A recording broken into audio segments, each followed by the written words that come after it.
je tiens à donner la position du parc de Virunga par rapport aux allégations qui ont circulé sur les médias. Premièrement, d'entrée de jeu, je voudrais réitérer notre condamnation de tous les actes de violence faits à la personne, parce que ce sont des atteintes aux droits de l'homme. Notre politique, en termes d'éthique et de déontologie, c'est une politique de tolérance zéro face à tout acte répréhensible. Donc nous condamnons ces actes fermement. Et au-delà de cette condamnation, comme je l'avais annoncé, nous avons déclenché une enquête interne, enquête qui a visé à faire établir d'abord de un les faits et aussi à faire établir notre présence dans la zone ou pas. Notre enquête a été facilitée par le fait que nous avons un système de command and control de nos troupes, c'est-à-dire tous les gardes-parcs. Aucun d'entre eux ne peut se déployer à un endroit sans avoir reçu un ordre opérationnel.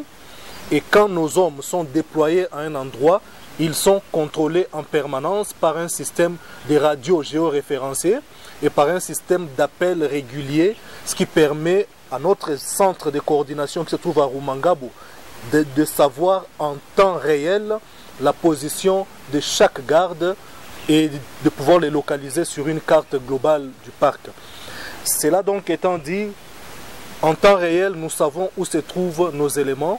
En temps réel, nous savons les localiser sur une carte et avec appui vidéo. Donc l'enquête que nous avons menée a d'abord fait établir la première chose, c'est que les gardes n'étaient pas présents dans cette zone pendant cette période où on dénonce ces actes de violences faites à cette victime.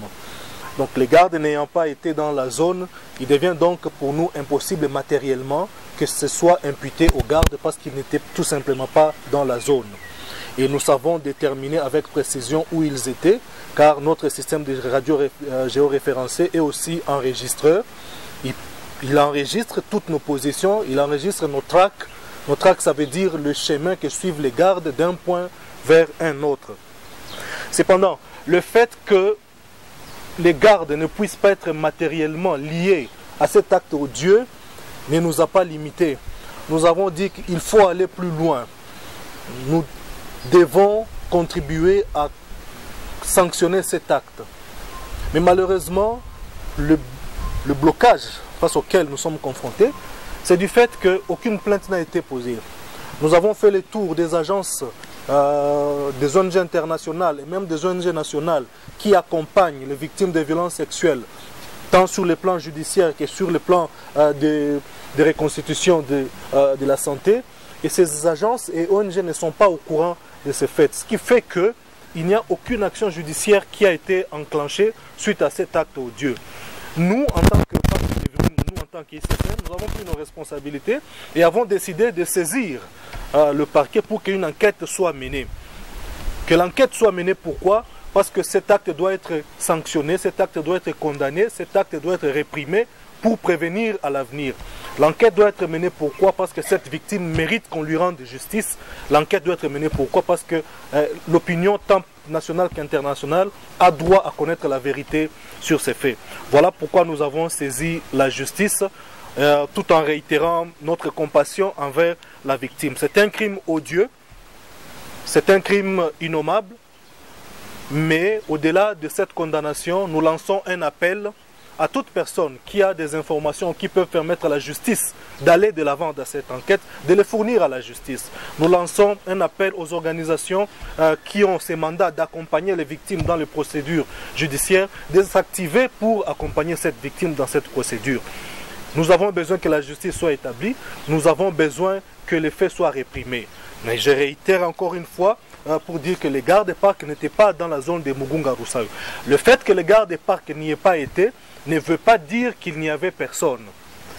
Je dis juste que les gardes-parcs n'y étaient pas, mais c'est une zone dans laquelle pilulent des groupes armés incontrôlés et donc c'est une zone à risque. C'est pourquoi dans toutes nos campagnes de sensibilisation, nous interdisons et nous décourageons les communautés d'entrer en profondeur dans le parc pour aussi cela.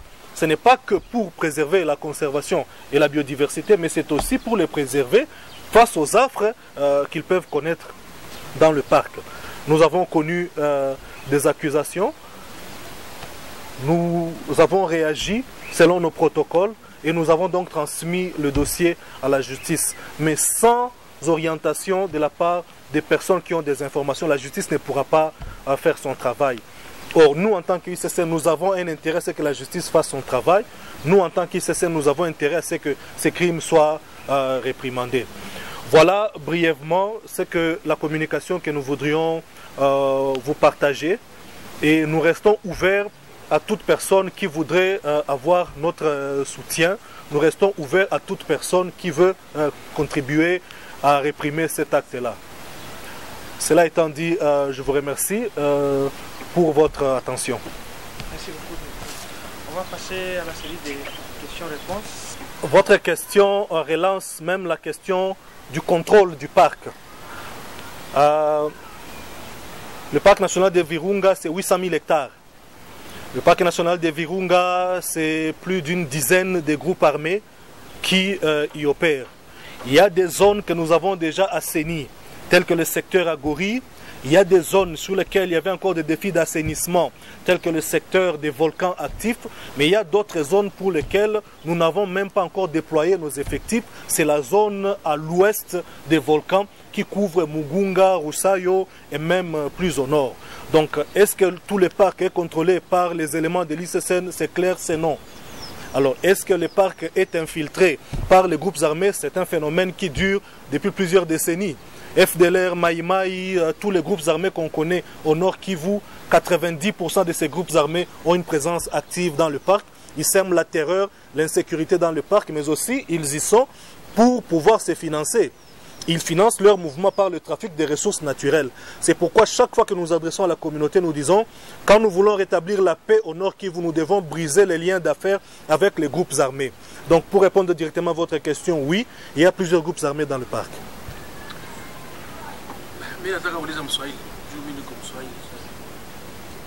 Joel anasema kama mama aliyebakwa haiko ICCN ndio. Kama magarde ICCN ndio wenyewe.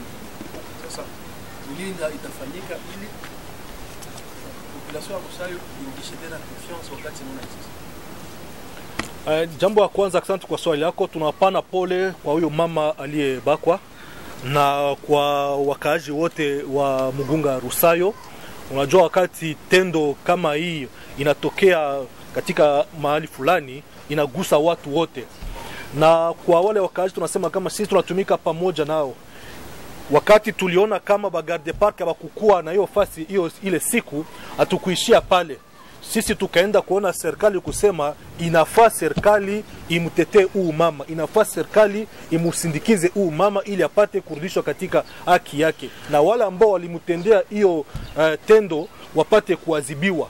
ICCN inajitolea kufanya vile, na ndio maana tunaita watu wote ambao wana maarifa fulani fulani ambao wanaweza kusaidia serikali kufanya kazi yake, waipane kwa serikali ili wale ambao walitenda hiyo tendo wapate kuadhibiwa.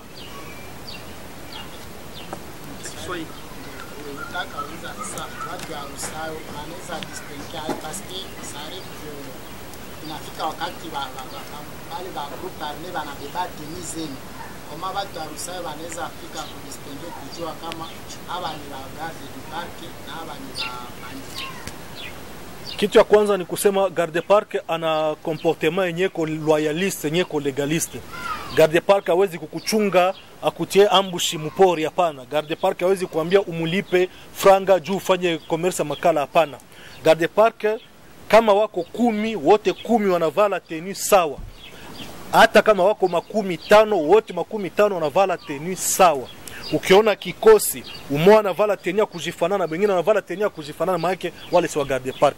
Na pamoja tuko natumika ili tupate kuimarisha serikali. Kwa hiyo sehemu inabidi tunaingia katika mapambano na wale wajambazi ili tupate kusafisha hiyo eneo. Ni kazi kubwa na tutaitumika kwa siku za usoni.